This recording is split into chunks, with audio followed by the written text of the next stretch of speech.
So, this is episode 4 or 3? 4. Ooh. We're acting like we got problems, like we're fucking 80 episodes in. Like, it's No. literally below 5. No. Yeah. That's we're on going to be episode 4. published. But I loved episode 3, though. I hope everybody enjoyed episode 3. Oh, yeah. was my Episode 3 was favorite the really episode. good one. Yeah, episode 3 was the really good one. We were in our bag on that one. Yeah, episode 3 was the really good one. We did film a Halloween one. I messed up the mics, and they weren't on, so it was recording straight camera audio. I will not make that mistake again. We didn't record with the mic recording, where it saves the audio from both mics directly on the mic, not recording into the video file. I will not make that mistake again. I purposely didn't do it to save battery life, but you live and you learn. Even though I've learned that already. We wanted to try something new. Yeah, I mean, granted, it did save a lot of battery life. The mics were like damn near double the duration of battery life. But yeah, so that got Sorry scrapped. about that. But we've been gone for by the time it's uploaded. Well, it is Saturday. Today is I'll probably Saturday, just yeah. get it edited and uploaded within the next few days. At this point, we'd be gone for like what? 2 weeks? Yeah. Damn, they might have forgot. You Anyway. forget about us already? So, 2-week recap. Oof. Hey, I'll let you go What so a I can 2 crack week, this water. yeah. Let me go. What a 2 weeks it has been. So I will definitely say the last week has definitely been overshadowed for me very largely, and I'm not going to get into it. Anybody who knows me in any way, shape, or form knows that, I'm not doing the best because of recent circumstances and recent... Oh. Yeah, so I'm not exactly doing the best, so pushing that outside of the way, looking for more silver linings for me. We went to College Station, had so much fun in College Station. Honestly, that was such a good time, just hanging out with everybody and like friends and everything. That was such a good time. I also got to go to Barnes & Noble, and I bought a lot of books. I think I bought like 7 books while I was there, actually, so that was absolutely amazing. And then I also hosted the Halloween party last week, and I killed that shit. Like, respectfully, my Halloween party was so good. That was my first time hosting anything like that.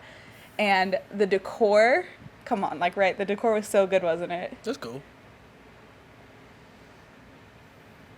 That was so crazy. That decor took me, 9 hours? Wasn't it? I did not clock in the worksheet. Okay, I think the decor took me 9 hours to do. I had so much money put into that party. Worth it. I loved it so much. It was so much fun, and I have more decorations for next year now. So, yeah, that's my recap for 2 weeks, though. So, silver linings, though. So, bouncing off of the Halloween party, I was on movie duty. So, I was playing movies. I played Phantom of the Megaplex, Don't Look Under the Bed, Halloween Town 1 and 2, and High. Yeah, so that was my part. That's what I did, and bought food. I've been taking a lot of pictures the last 2 weeks, getting a lot of shots up, as I call it. Out in College Station, I was out there taking some pictures. Got out with my Fuji a lot more. Actually, today, on this Saturday, November 9th, there was a Veterans Parade and a Tamale Festival. Yeah, Tamale Festival. I was out there taking pictures, too. I kind of like using the analogy, well, because you're shooting with the camera. So, of course, as somebody who was a basketball player growing up, I just kind of call it like getting shots up. Because a lot of people wouldn't understand, which is really interesting to me. A lot of people who aren't into photography and stuff, and they're like, what are you just going out there for free? It's just like anything else in life. In basketball, how do you get a better jump shot? You go out there, you go out to a court, and you're shooting. Oh, you don't have a game today, so what does that matter? You gotta work on your form, repetition. Yeah, try this, try that. That's how you just get better. That's how you get better at things, yeah. And I did that earlier this year, like really hard for like 2 or 3 months, and it literally the progress was crazy. It expanded like my skills by so much. So it's definitely something I'm getting back into. I'm currently doing a 30-day like upload challenge on Instagram, and by challenge I just mean something personal. I want to prove to myself I had the discipline to do it, and to upload 30 days in a row. I have to have content. I have to have photos and things like that. So, just trying to get better. You know, doing a lot of personal stuff too. Trying to pay off some personal loans and real adulting shit. So it's been kind of fun. It sucks, but it's like a good type of grind. Like you don't want to do some of it, but you know, as long as you look at the North Star and what you're trying to go towards, it's, you know, it's cool. It's bearable. A few months, it'll be worth it. But, yeah, outside of that, yeah, I mean, that's really it. Nothing. I mean, I've been playing a lot of Black Ops 6. That's nothing new. So, yeah. But, coming off of the recap, it is now time for Gas or Ass. Everybody's favorite segment.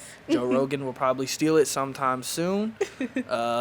Which, by the way, Joe, you have my number. Just hit me if you ever want to kind of, not really collab on the idea, but if you ever wanted to use it and didn't, you know, you didn't want me to throw the book at you. So, Throw the book at you. So, Gas or Ass, separating a person from their art/product. Personally, yes. Kanye can say anything. He still made Graduation. I hate Elon, I think, now. Or no, I don't hate Elon. Elon's a loser. But Tesla and PayPal are amazing. What do you think? I think I agree. I think Gas. Make it quick. Because again, Graduation. It's just so good, honestly. But of course, there are circumstances where I definitely can't stand the individuals. Is that it? Yeah, that's kind of it. For me. I don't know. I've never understood anybody that really can't separate somebody from their product or art. Like, I feel like if you can't, you're just being way too emotional. Like, I feel like you'd have to do, like, genocide. And I'd be like, hey, maybe I won't listen to Graduation. I feel like that's kind of... I don't know. But, like, outside of that, you're just being too emotional. Every time I hear this song, it makes me think of when Kanye said, "How are we slaves?" Okay, like, listen to the lyrics. He's crazy. Most of these people are crazy. I also think when it comes to like the artist of it, I don't tend to listen to many people who have those views in the first place, or views that I don't typically agree with. Funny enough, Kanye is one of the few artists that I do listen to certain albums, like Graduation, which I consider to be a classic, really.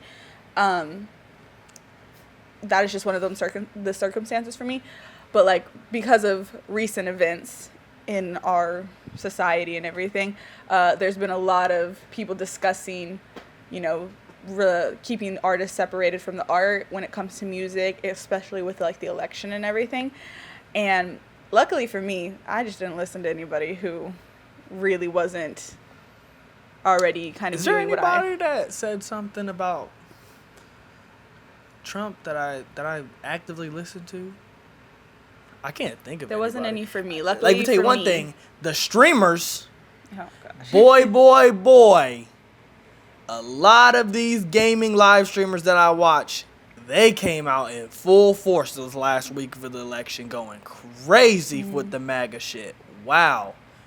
Nade Shot, Nick Merckx, a lot of other guys I heard of that's been around for a long time that I don't watch. A lot of these guys are going crazy. I was like, damn, what's going on all of a sudden?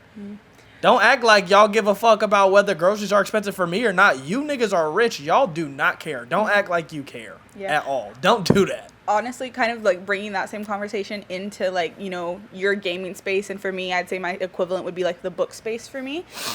Again, this isn't a political podcast, so we're not going to keep going on this very long.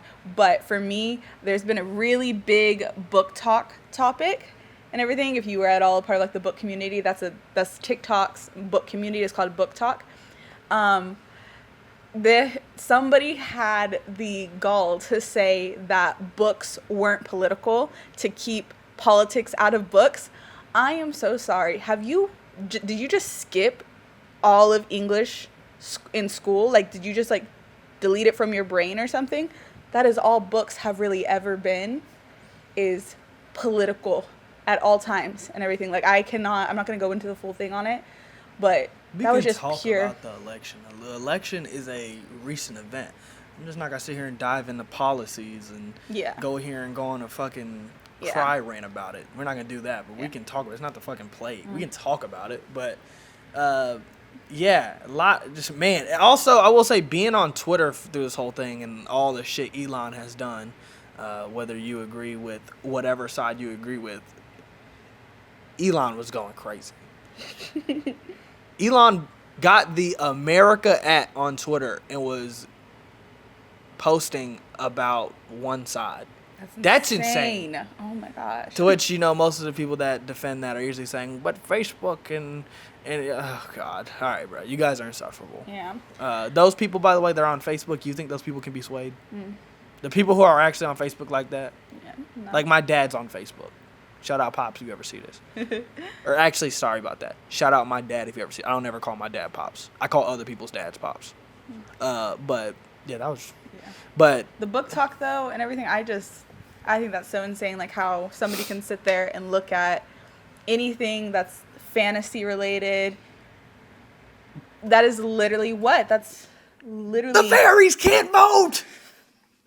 That's so crazy. I'm thinking more in the area of like anything fantasy. Verity, you think she's voting? Who's she voting for? What a good topic, actually. Wow, what a fantastic topic. I'm him. Verity. Ooh, I think you know who Verity's voting for. What the hell are we talking about? Verity's definitely voting for Trump. No, she's not. No, she's not. No, she is not. Why not? If you haven't read Verity by Colleen Hoover, spoilers, there's also going to be a movie coming out. Double up on spoilers. You get 6 months post-release on anything entertainment for spoiler warnings. So maybe past that is on you. Maybe I'm introducing people to it, okay? Books aren't the same. Anyways, spoilers for Verity by Colleen Hoover. In the book, she... performs supposedly, depending on which way you want to go with it, she performs an abortion on herself. What's your point? Like an at-home abortion. So therefore, immediately, she can't be going for Trump on it because my body, my choice of it all. Like, what does that have to do with Trump? He is a pro-lifer. The Republican Party is pro-life. I'm not necessarily saying, like, the whole thing about, we're not going into the specifics on policies and everything, but he is a pro-lifer. I mean, okay. I mean, he said he would leave it up to the states, and he said he doesn't agree with it being.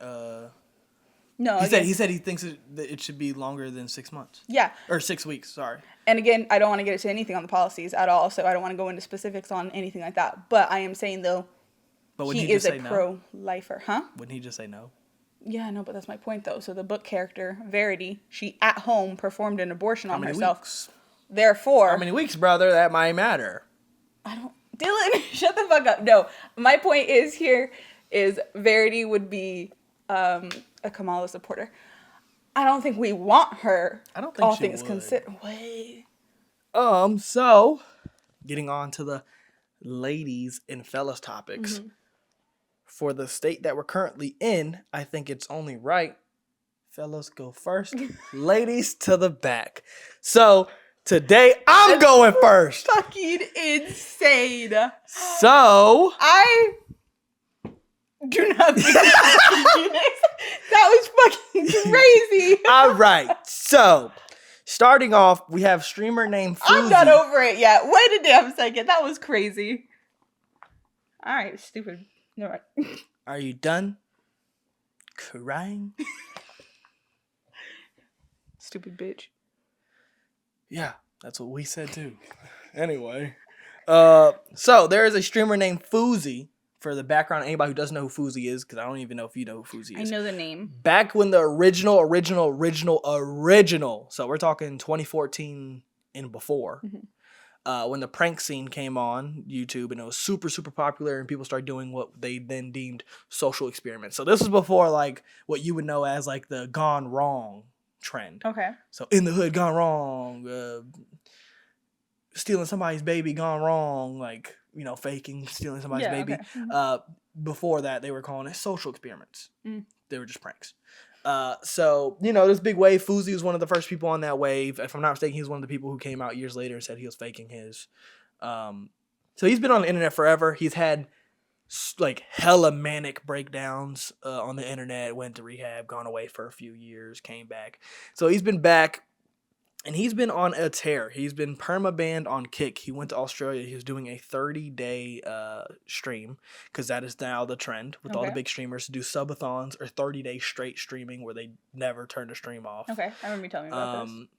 And this guy has been bugging. He's been punching his cameraman, telling people he's going to kill himself on stream because the mic messed up, frantically tweeting 30 times an hour. Making a rap album, I think.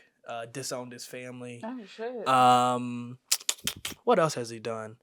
Full crash out right now. Well, he's manic, but the thing is, I think he's broke the fourth wall, and he's way too self-aware that he's manic. So now he's just using it to his advantage. Because he is, I'm not saying he's not actually crazy. No, he is actually crazy. But I think he's too self-aware that he's actually crazy. So he's just he's purposely turning his dial up to 10 all the time.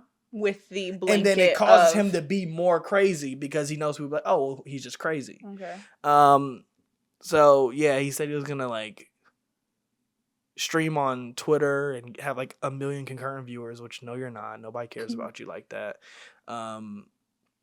He's saying like fuck everybody in the industry. He's when you talk about crashing out, like, not what these little kids be talking about. Yeah, crashing out. No, he's real life crashing out. He's doing the most. It's been absolutely ridiculous. But I believe they need to get him up out of here. They need to ban him on everything. He needs to never be on the internet again. He needs to go away. Sounds like he needs help. Of course, granted, though, it does sound like he's making the conscious choice at this point to, like, turn it up to 10. But whether that means he needs to check himself back into rehab again, or... I mean, they just held him overnight somewhere like 2 weeks ago. Oh. At what point do we just say, well, yeah. Let's put him away somewhere for good? Damn. Insane asylum? Wow. Yeah, like, at what point do we be like, yeah, let's send him over there with a straight jacket? The women understand what I'm talking about. Yeah, y'all too.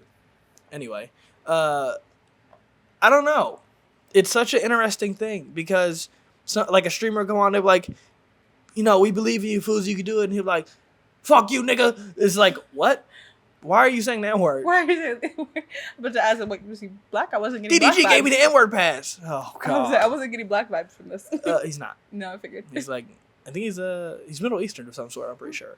But from what you're hearing, if you had the red button, what would your red button be for him? Are you getting him up out of here? Are you getting him help? Are you banning him on all social media platform and calling it a day? Well, I guess it depends what a red button means to you. Red button can be whatever you think it is. That's what the question is. Okay. Well, I mean, ideally, I'd want to get him help. I feel like he should be taken away from the internet completely and everything and go into a very intensive, fully immersive, I guess, like rehab treatment kind of situation. Or maybe it's like a mental thing. So maybe he needs like really, that's what I'm saying about like immersive and everything. So he needs to go into the full thing of like, whether it be rehab for any like, you know, alcohol or drug issues he might be going through there, or it needs to... I don't think he drinks anymore. Okay. I know he smokes a little bit.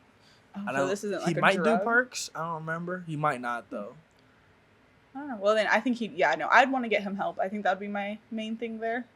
So I just don't like that he's too self-aware that he's crazy. So it's like he's using it to his advantage, because, which I feel like somebody out there is like, Dylan, that doesn't make sense. So what I'm saying is, obviously, he's having manic episodes, which means you're not manic all the time. You're just having an episode. So I feel like he's too self-aware that, yeah, I'm crazy. So he's just being crazy all the time. So I'm saying like from 2 to 5 p.m., he's not crazy. He's just purposely doing dumb shit really under the blanket of everybody knowing he's crazy. Yeah. And then everything that happens, all the repercussions, the consequences, the afterthought of 2 to 5 really enables a manic episode from 5 to 8 is what I'm saying. Yeah, that's what I'm saying. I agree. But I don't know. When he had his big one, he did his big one, I think in 2016, if I'm not mistaken. In 2016, I think is when he did his big one. He was on, he had a concert or some shit. Keemstar showed up. only real internet YouTube people are gonna know who Keemstar is for real. And he was like standing on the top of somebody's car, yelling nonsense, and then that's when he went away for a few years. Oh, okay. But with Kick and all this shit, you know, super loose guidelines and all that. Super loose guidelines, but they are trying to ring it in. I think it's too late. Also, I just seen, little caveat, that I think they're trying to introduce ads. Which I could have sworn the whole selling point of Kick being backed by a gambling company was that they were never going to have ads. I'm pretty sure that's what they were advertising when they first started the website, was that there would never be ads. Do you feel like because they're starting to try to like come back on a lot of their guidelines that they now have to throw the ads in there to maybe like balance out? It would be the other way around.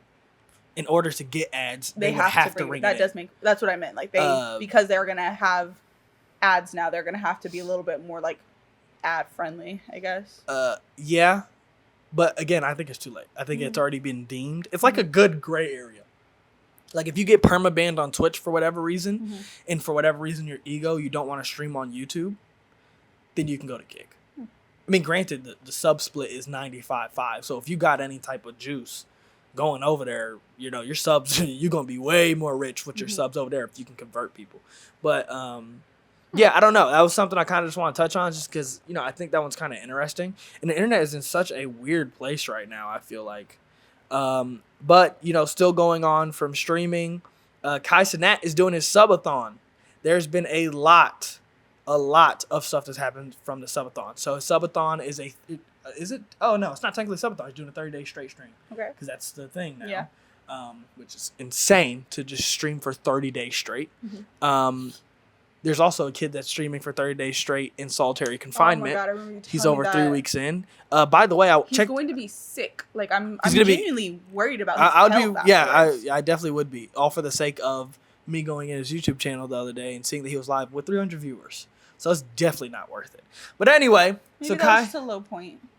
It was like 11 or 12 in the morning. I hope he's not doing this for nothing. Well, I mean, no, he's getting clout, which I'm sure is what clout's a drug. It really is. Dopamine is what it is. What is the difference between like clout versus?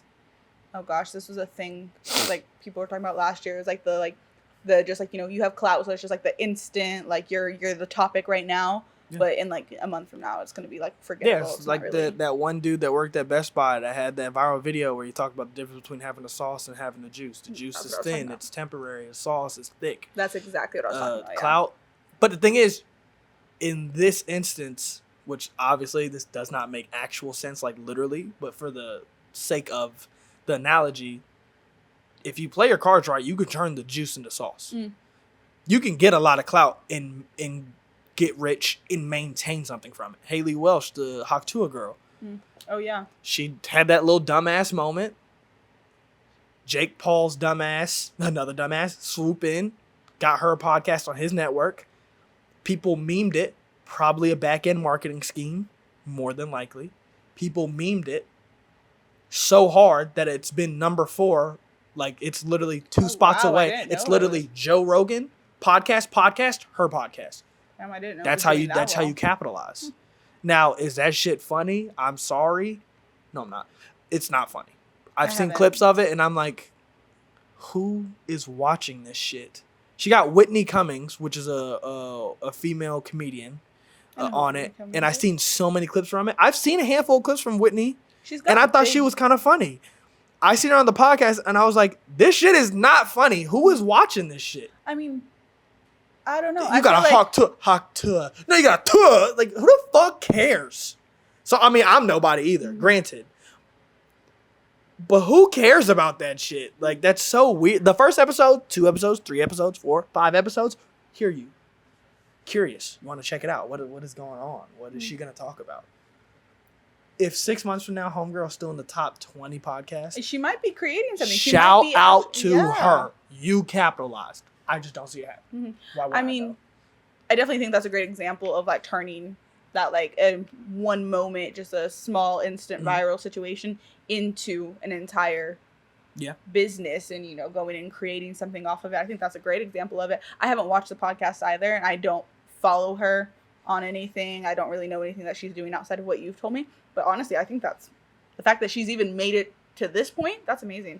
Oh yeah, don't get it twisted. Do I understand why people are watching her? Hell no. Am I mad at her or hating on the fact that she still has something going? No.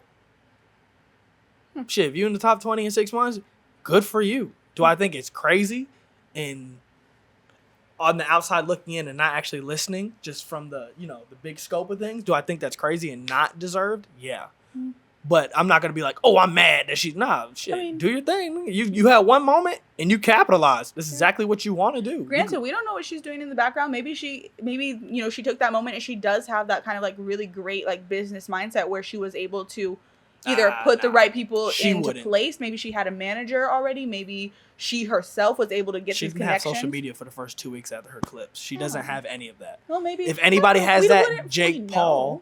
Well, yeah. No. If it was a situation where he like went out of his way and handpicked her, that's one thing. I think that is what it is. But if we don't know though completely. Yes, we do. She's not some mastermind. Well, she might be a lot smarter than you're giving her credit for, though. She might have been able to get these connections. Maybe a certain person reached out to her and not Jake Paul. Maybe somebody else. Maybe it was like somebody else who also has those connections. Maybe somebody reposted it, thought it was funny, messaged her. Maybe they started a conversation. Maybe then it was able to lead to other things. I don't know. You don't know. No, you're trying to give her way too much credit. But that's what I'm saying. Though. Whatever it is, but yes, we do. Everything you're saying, we would have heard about it. We're not hearing about none of this. We heard Jake Paul podcast on Jake Paul's network. That's the only thing we've heard. She doesn't have a team. She didn't have social media for 2 weeks after the clip, so she misstepped. Yeah. No. Maybe that's what she wants you to think. Maybe her brand is supposed to be this. Yeah. Anyway, moving on back to Kai Cenat's 30-day stream subathon. I forgot that's where we started at. He's had Snoop Dogg on. He just had Quavo on last night. To which Quavo, he wanted to roll up. And he was like, I don't want to do it on camera. He's like, shit, you in a Super Bowl commercial. You got the McDonald's commercial with the meal. I'm trying to get like you. He's had Quavo say that's hilarious. He's had loser ass DDG on there. He has Kodak. He's had Kodak on there. He had Glorilla on there. He has Miles Morales, NPC kid. He's had him on there doing the little NPC shit, reading out his sub alerts while he sleeps. While he sleeps is hilarious. Then while he actually either last night or 2 nights ago, he got the person who voiced Miles Morales in an actual movie to come meet the NPC Miles Morales. Oh wow, that's so cool. So that was pretty cool. Kai's the GOAT. Kai's the greatest streamer we've ever seen and will ever see, and he's going to smash the all-time Twitch sub record because he had it, and then a disabled VTuber broke that record. Iron Mouse is her name. She broke that record 2 months ago. And, he made it like a friendly competition. He was like, I'm coming back for it. And she was like, okay, cool, go for it. And he's at 260,000, I think, already. And we are in November 9th, if I'm not mistaken. I think he started the 1st. I could be wrong. I could be wrong. I could be way off. Yeah. It could have been like 15, 20 days at this point. But he's gonna break it. Okay. So notable moments we've had from Kai Cenat's stream. I just spit. Kodak was on there tweaking the fuck out. Kodak threw a perk up in the air and caught it in his mouth like it was a Skittle. Insane. That is wild, yeah. Like it was a Skittle. And Kodak's been tweaking for a while though, like looking terrible, and people been really scared for his health for a while now. So yeah, he's had that on there, and that just reignited all the people talking about how bad Kodak looks, and he doesn't like he's in a good place. Glorilla came on there, and I guess they had like a little beef or something for a little while, and they kind of and her. Yeah, I don't know. Really? I love Kai Cenat's content. I love his ideas. I love how innovative he is with streaming, because a lot of people are like, well, you get to sit up in your room and stream. Kai Cenat said, bet. I mean, he's doing this 30-day thing in a mansion. He rented out a mansion. But still, nonetheless, a lot of what he's done, and he's still very innovative just in his room. Yeah, of course. I remember you telling me about the whole like studio setup he has going on for like Elden Ring and everything. Yeah, how he decorated his whole room. That's where he did Red Dead Redemption. He did the same thing. Then he hired like fake wrestlers to come in, and like he had a whole bar scene set up. That's so amazing. Which is funny because like it's live, so there's no cuts or nothing. Mm-hmm. So like people are really just coming in. Hold on, y'all. just doing shit. So it's kind of funny. But yeah, DDG, the whole him and Haley beefing thing. DDG and Haley beefing because DDG brought his baby on stream, and Haley was like, "Don't have my kid on stream." To which everybody was like, "One, that's his parent too, so he can make that decision. Two, you literally have her on your, or is it her or him? I don't know what the child is. You have your child. You have your child on your live stream with your sister on Instagram all the time, and I seen a lot of women talking about this. Told us a lot about who she's gonna be as a baby mama real soon. Which they just literally got together. And then they already had a kid. And then they broke up very shortly after having their kid. And a lot of people don't like that either. I did see that she did like come back afterwards and said something about like, I shouldn't have brought this to the internet. Like I was just worried. It was just like an immediate, like she got worried because she was like, imagine finding out where your child is whenever it's like public on the internet. That's where she was kind of coming from with it. I agree. I think I feel like we be trying to shoot people bail too much. I can't shoot you some bail kind for of that. like, I don't know what he does exactly. Is he DDG? Oh, don't let him hear that. Oh, that's not him. He's a YouTuber, isn't he? He's a YouTuber turned rapper / now live stream because there's a lot of money in live streaming now. Yeah, you let him tell it. He's Michael Jordan of Black YouTube or YouTube in general. Of course, I've heard of him at this point, but like I don't know his stuff really. I don't believe. But I think a lot of people were pointing out the fact that he is a YouTuber, he is a live streamer, he's in the internet space. So of course the baby therefore would be a part of that at some point and everything. And then again, it's not like they're keeping the baby's face out of like media or anything. Exactly. So I think that's a really big part of it too. I do think it could be one of those situations where like, just like the discussion and like co-parenting, like the communication there.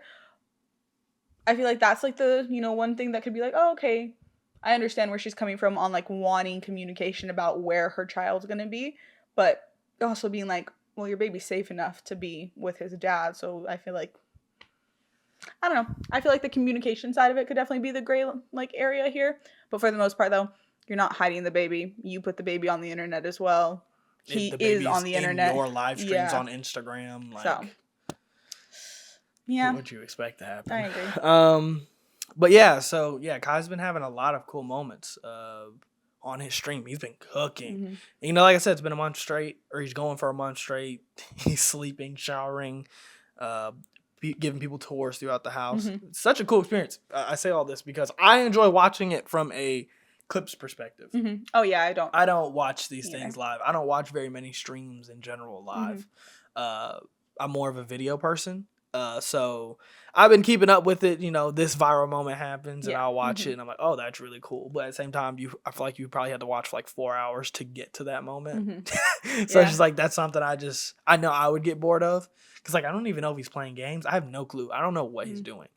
So yeah, that's been really cool. But going into the next one. So moving on to the next topic is something that people been like originally it was brought up on Twitter because that's usually where I get all of my topics from. A few months ago, somewhat controversial. It can be controversial. When it comes to certain things like this, if you haven't been on both sides of it, or at least adjacent on one side and adjacent to the other side, like fairly involved, then you can't really speak from that perspective. That's like me trying to tell my perspective and a woman's perspective. I can tell it, but then you as a woman, you're going to be like, how are you going to tell from my perspective if you haven't been here? Okay. I'm very interested to hear what Bill to say. So, well, what we talked about already. Or I brought it up to you already. So the topic has been, which we're going to get quick responses here. Okay. Is streaming full-time. It was full-time content creation. Okay. Which does include streaming. Is that harder than working a 9-to-5 job? As somebody who had a 9-to-5 job, and as somebody who has worked with content creators who obviously do full-time content creation, like full-blown content creators, it is not. 9-to-5 is not harder than working as a full-time content creator. Quick. My immediate thought is it is harder to work a 9 to 5 than it is to be a content creator. I can go back on that, but just immediate, pretty uneducated thought, I think it would be harder to work a 9 to 5 job than be a content creator. Cool. Now in basketball, whenever you're bringing the ball up, and let's say you got a trash can on you, somebody guarding you, there's something where it's called an ISO, and I need you to allow me to ISO this situation right now. I don't know what that means exactly. Just let me rant. Okay, go for it. So what does a 9 to 5 entail? Working a job you don't like and or hate, commuting, depending. Also, by the way, in this conversation, I'm not debating people who do like super hard labor. I feel like that's way different. Changes it a little bit.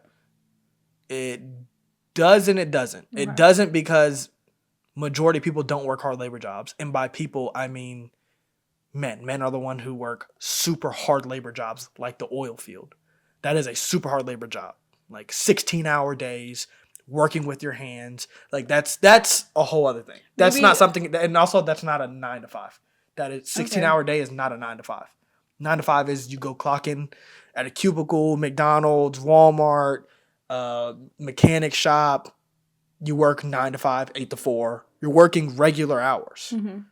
That is the argument. It is not the oil field worker like, Calvin. Whenever he was working in the oil field, he was working. Even my dad's not on a 9 to 5. He was working technically 16 to 18-hour days, but I think he was on call when he was out there 24/7 for 2 weeks straight. Mm. That's not what I'm speaking to. I'm talking about people when you go to CVS and the pharmacist that's helping you. When you go to McDonald's and the person that's making your food and giving you the food. When you go to Ulta and the person that's checking you out or the stylist that's in the back. Those are 9 to 5s. Mm-hmm. See how I threw a little bit of shade. Never mind. I caught it. Don't worry. No, not at you. Oh. Never mind. Not going to say that. You might want potential sponsorships. So I will not say that. What I was going to say. Okay. Off the record.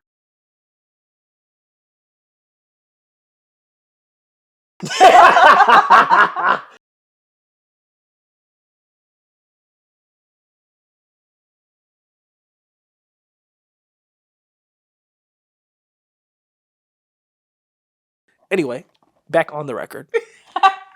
Just mute that whole part of it. I am. I was over here just kikiing and everything. But that is because we have to set the precedent. Okay. Because this is also something, the whole thing that blew up a few years ago, the whole red pill scene and guys talking to all these like Instagram models and Miami girls. And they're talking about, yeah, I want a man that do this. And then, the guys are like, okay, well, then you think they're only going to be faithful to you. They're going to want their options. Then it hit the mainstream. And a lot of people are not understanding the context of the conversation. Mm-hmm. The context of these conversations are these Instagram, model women that, like the nightlife and all that shit. They're talking about the 1% of men. They're talking about the NBA player, the NFL player. But when it hit mainstream, people think they're talking about niggas like me. Mm-hmm. That's not the context of the conversation. So when somebody who doesn't know the context hears it, it sounds crazy. Yeah. So you're trying why would I let my boyfriend that works at Walmart and makes $40,000 a year, why would I let him cheat on me just because he's a man?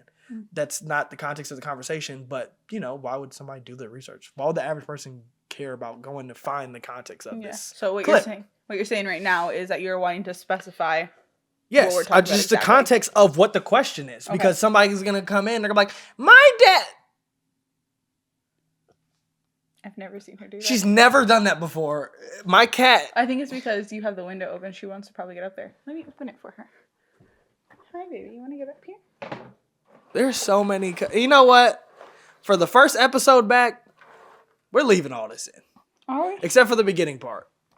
But I'm just leaving all this in. I'm sorry. Y'all are getting an uncut look at our life. I'm not cutting all this out. Because that'd be way too much work for me. She might want to jump up there, but the lid is not very sturdy. Because she has to really jump up there. Anyway, okay, let's get on with it. Don't want to hang for it being uncut. I don't want it to be too much loose shit. So yeah, because I don't want to go on my rant, because I'm gonna go on a rant.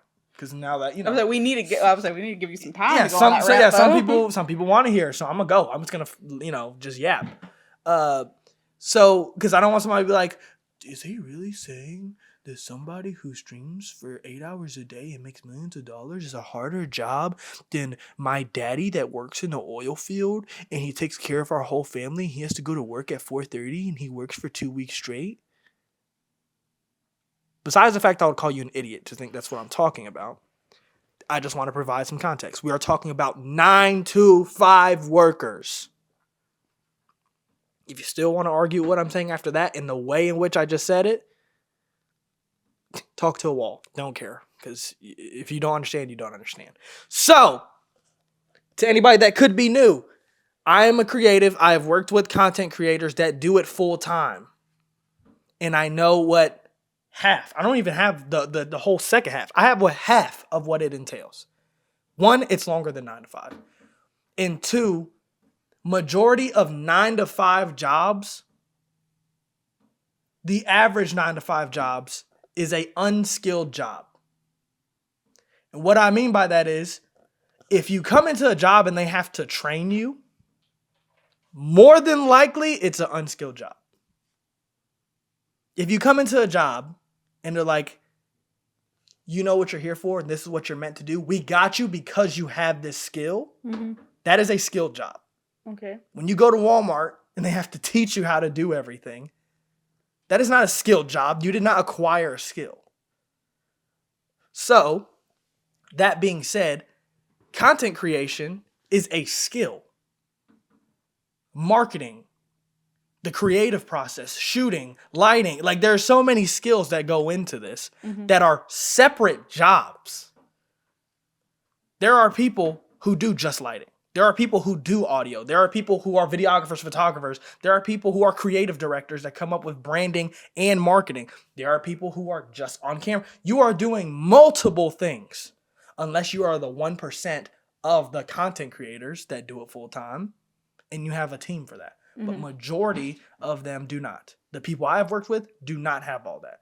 They'll have a thumbnail artist, a video editor, maybe a homeboy who is actually in the video still, but also he was a video editor before. That's usually what it is. Usually they'll have a friend or two that's in the videos, but they also edit the video or they know about cameras. That's usually what it is. Okay. So I'm saying you have multiple hats. You are doing multiple jobs. So I'm saying, I think before we even get into the who works harder, if you're not coming to that understanding, then there's no point of even having this conversation. Because nobody's showing you how to do this. You get the 9 to 5 job, somebody's showing you what to do. You have a clear path. You know what you need to do. And as long as you don't mess up in any sort of way, you have a sense of security. You can show up and you know I'm going to get this $1,200 every 2 weeks. Now, you may hate your job. And that sucks. Been there before. Hated Walmart. My cat almost died. So I've been there before. I get that part of it. And I understand to an extent being stuck at a job you hate. I've been fortunate enough where I have not been stuck at a job that I hate. She can stay up there. This bitch. I've been there before. But I'm saying... She's so agile. Yeah. But I just think it's such a complex conversation. And I just feel like the average person that's going to want to scream until they're purple in the face is not going to even slightly understand the other side. They're just going to be like, well, I work at American Eagle and I hate my life and I have to work around my school schedule and yada, yada, yada. I get that. It might suck more. It's not harder. If it was easier to if it was easier to be a full-time content creator than working 9 to 5, why is there not more content creators? Why am I not a full-time content creator right now? Because it's harder. There is no path. There's nothing easy about it. You feel like the reason that there isn't as many content creators though, wouldn't it be because it's not as stable, so therefore people are having to juggle the 9 to 5 and the content creation so that... No. Really? No, there's no clear path. There is no clear path. No, I agree that there's no clear path to it, like 100%. But I'm saying though, like, I feel like that's a really big, I feel like that plays a part into why there isn't as many content creators and everything. Of course, like, Rephrase what you're asking then. Maybe I'm not understanding properly. I don't know how to rephrase it. Are you saying that if people didn't have to work 9 to 5 and they could put more time into content, there would be more full-time I feel content like there's creators? definitely a luxury associated with content creation and everything. That's a luxury. That's like a... Yeah, but majority of full-time content creators, none of them just came out of high school and was a content creator. They worked the 9 to 5 and did content creation on the side. And then eventually content creation took off, so then they quit their 9 to 5. Okay. And so you think that they would be working harder being the content creator, you know, after they got the job than before whenever they were at the 9 to 5? to get there, I think to get there and to maintain it is harder than a 9 to 5. The only thing that sucks about a 9 to 5 is that you might hate your job. And the pay might suck. I think, I don't know, because have I worked more jobs like that than you? Yes, I have, right? Yeah. Yeah. I think because I have more experience with a bunch of those kind of jobs, and every single one of my jobs were very like customer service. To this day, I actually still work with customer service. I'm literally a hairstylist. So taking that into account, I feel like there's so much, it's so draining. God, it can be so draining doing that. You have to be on all the time with stuff like that, and that's such a mentally draining thing there. You have to be sick. You're dealing with, like, if you're sick, you sometimes have to still be dragged into work. Like, there's so much that can get dragged into that.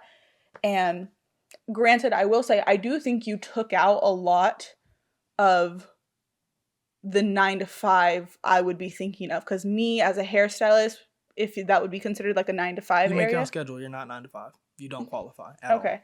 So you have that luxury. Yeah, I agree. I do have that luxury. We're talking about people who don't have the luxury. But also, we're not talking about the people who work 16-hour days. Another person or another career that I would see as a 9 to 5 job that I would think would be taken off of that same lot would be teachers, for instance. I think teachers are a 9 to 5. Not exactly, but like, like a 7 to 3, just like shifted, right? And grading papers and stuff. No, I still wouldn't say it's harder. No. Really? I can get up and go become a teacher. You can't get up and just go become a content creator. Well, no, There is skills you have to acquire. You have to become a teacher? There are skills. Let me finish. There are skills you have to acquire, and then you might be able to do it. Yeah, not everybody makes it. I can agree with that. But I'm saying that is like, what plays into how hard it is. It is hard to acquire, and then once you get there, it's hard to maintain. 9 times out of 10, you have to maintain it. Yeah. If I go work at Walmart, there is a guarantee if I show up and do my job, I'm going to get paid. There is not that in content creation. I've known content creators who really went through the ringer and had to fire people because they're not getting views. They're on the risk of losing the building that they work out of. And a lot of people saying, well, they have the luxury of getting the building. Yeah, you get the luxury of getting the building because they acquired a high-paying skill. Yeah, that's what people. That's what people misconstrue. Yes, they get paid a lot of money if you're good at it. Why do they get paid a lot of money? Why are they good at it? Because while you were sleeping, they were working. While you were going out and partying, they were making videos. Like there is things that they sacrificed that they believe just because they work a job that they hate. Which, don't get me wrong, I'm not downplaying how much it would suck to work a job that you hate. I'm not downplaying that. But I'm saying that does not outweigh the amount of hours you have to put in to wear 8 different hats to be a full-time content creator. But I also think, though, like specifically with the teacher route and everything, I think that's a really good example of it, is they have to go through schooling. They have to go through training. They also have to deal with kids. They have to deal. What do you get at the end of that? What do you mean what do you get at the end of that? You get a diploma, you get a job. Yeah. You have a set path. So regardless of how hard it may be, you having a set path, whether the average person wants to look at that or not, that is a privilege. That is a privilege that content creators do not have. I mean, yeah, and I mean, like from my side of it too, and everything. Like it's not like the traditional hairstylist where I work in a chain or I'm commissioned. I'm not guaranteed money. If I don't work, I'm losing money at all times. Like that's how this works for me. Yeah, you're in like a weird gray area. Yeah, so like you have a path, but it's not like a paved. Yeah, exactly. Like as a I'm self-employed and everything. I own my own business. I am a self-employed entrepreneur, business owner. That is like what I am technically. So even though I work in a brick and mortar pre-business, like salon and everything, did that make sense? Whatever. Okay. I think I said pre-business, which I don't think that made sense. But anyways, I work in an actual established business at AR Beauty Bar. However, I am Kristen Curls though. And so I pay her to have that booth though. So therefore I am self-employed. So I think my area is definitely like, I'm a luxury in the sense like I can create my own schedule. If I don't want to work, I simply don't have to work. I make my own prices. I can wear whatever I want. All of those things are very true for me. If I don't want to do something, simply I don't have to do it. But at the same time too, I am not guaranteed any money. I'm actually losing money more than I'm making money. I start at a negative and I have to work my way back up from the negative at all times. So I understand that side of things.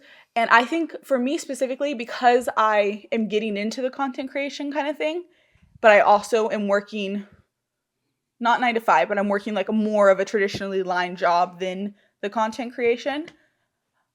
I would still say that my hairstylist job is harder than my content creation would be. You don't do it full time. Yeah. You don't do it nowhere near full time. Yeah, I guess that's true. But I'm already saying though, like you don't even shoot on a camera. You don't even get a fraction of how hard it is to actually like shoot. Okay, yeah, I guess. So I guess I don't even have the slight scope of it. But so. I'm saying, I'm really just trying to speak to the average person because it's very easy for somebody right now who's watching this that works at Sonic and they hate their job, but they need to have this job to make ends meet and to think I'm sounding crazy. And it's the same thing as me going and... But I'm still thinking about the teachers and the engineers. Yeah, but you also chose to be a teacher. And the doctors, though, too, like... A doctor's not working at 9 to 5, I don't think. They're working 12 hour days. Go nurse, not doctor, then go nurse. Okay. Everything, 9 to 5. Okay. Everything. I feel like that could be comparable. Being a nurse is a pretty hard job. A teacher? Like...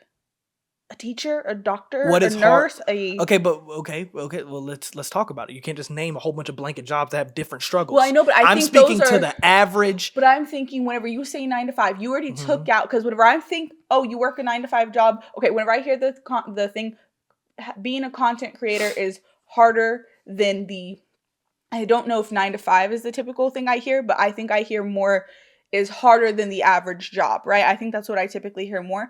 So in the average job, I am thinking, especially because where we live here in Texas and everything, I am thinking more about like, okay, blue collar workers.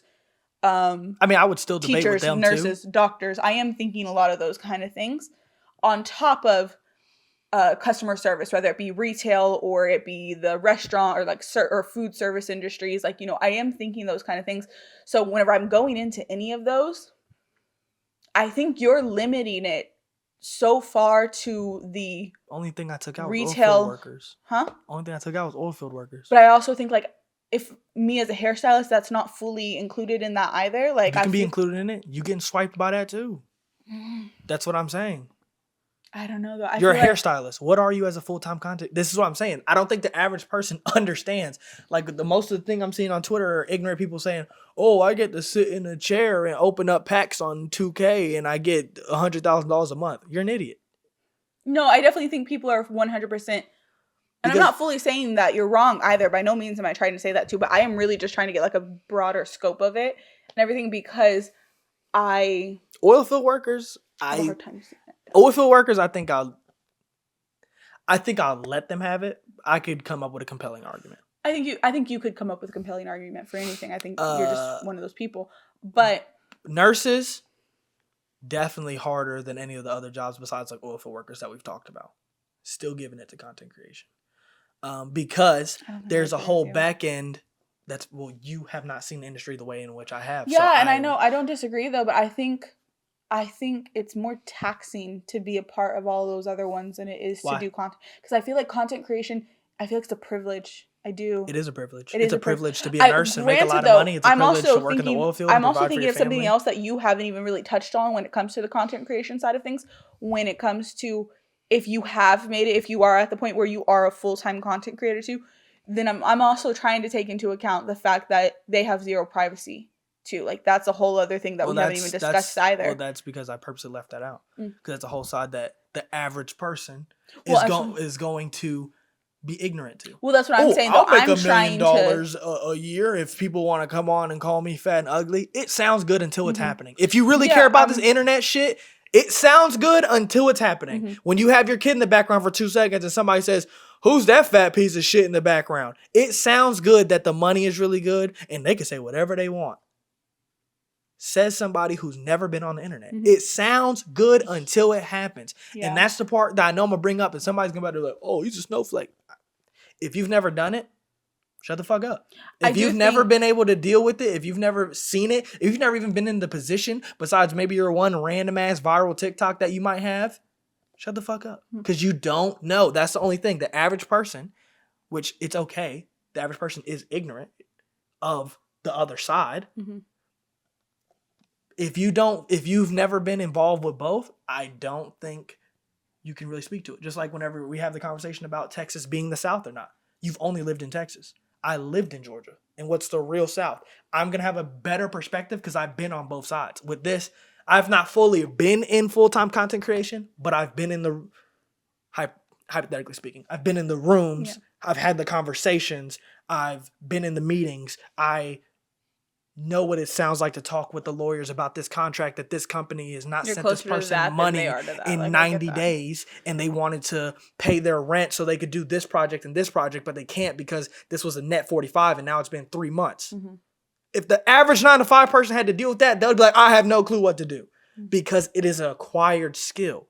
I'm saying, and to close it out so we can get on to yours. So closing statement. All I'm saying is, the people, which majority of people, because the average person, is going to be on the 9-to-5 side. That is cool. But just take into consideration, yes, they make a lot of money. Why do they make a lot of money?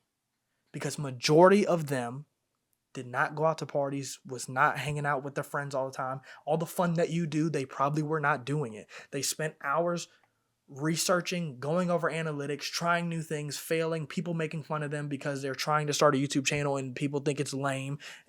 They finally got it, and now in order to maintain it, they wear an accountant, a lawyer, a videographer, a photographer, a creative director. If they're doing other things like apparel, brand designing, they are wearing 8 different hats that are 8 different full-time positions. All I'm saying is to take all that in consideration, and when we're talking about 95% of 9-to-5 jobs, it is significantly harder. The same way that people think being a CEO of a company is so easy. You just sits up in an office and you make so much money. If you can see that perspective, you can see the content creator's perspective. It's the same thing. The same exact thing. There's a reason why Mark Zuckerberg was the CEO of Facebook. Because Mark Zuckerberg had the brain that got that shit out the mud. That's the reason why he's a CEO. Now he's a billionaire. Why? Because he deserved it. He worked for it. That's why. Okay, we're getting back into the girls then? Not back in, we're getting to. But yes. We're getting to the girls now. Okay. So, I'm going to start mine off with a question. Okay. And then we will go from there, okay? So, essentially, how much money would it take for you to be kept quiet about a toxic relationship? Oh, Zach Bryan and that homegirl.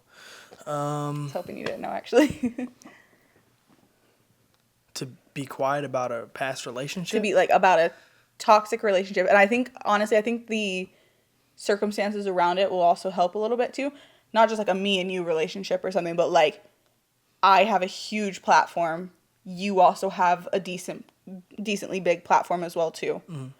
So keeping that in mind, I have a ton of money. You have less money compared to me, but you also are doing well. Wait, am I Zach Bryan or are you Zach Bryan? I would be Zach Bryan in this scenario. Did you beat my ass? Dylan, no, okay, I'm not saying that as literally as what it is, okay? I'm just saying, how much money would it take for that? Yeah, I need to know the context of what happened and what I'm not speaking on. I'm going to tell you that's going to be later. I wanted to ask the question first. I'm just trying to get a general sense of a number here. To not talk about a relationship?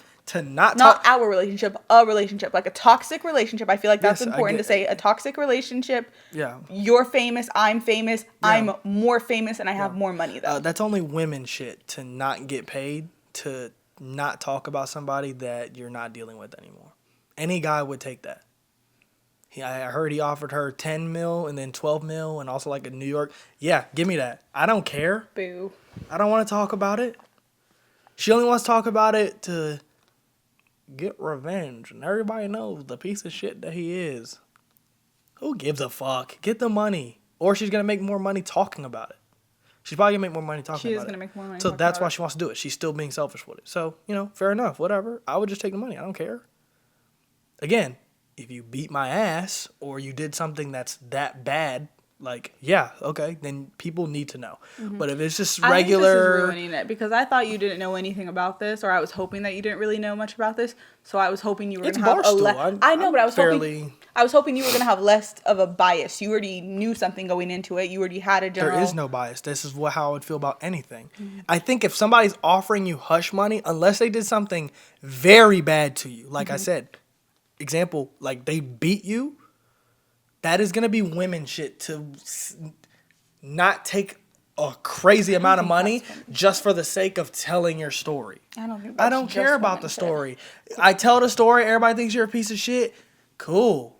The only reason why that's cool with her is because she's going to get money off the back end. Mm-hmm.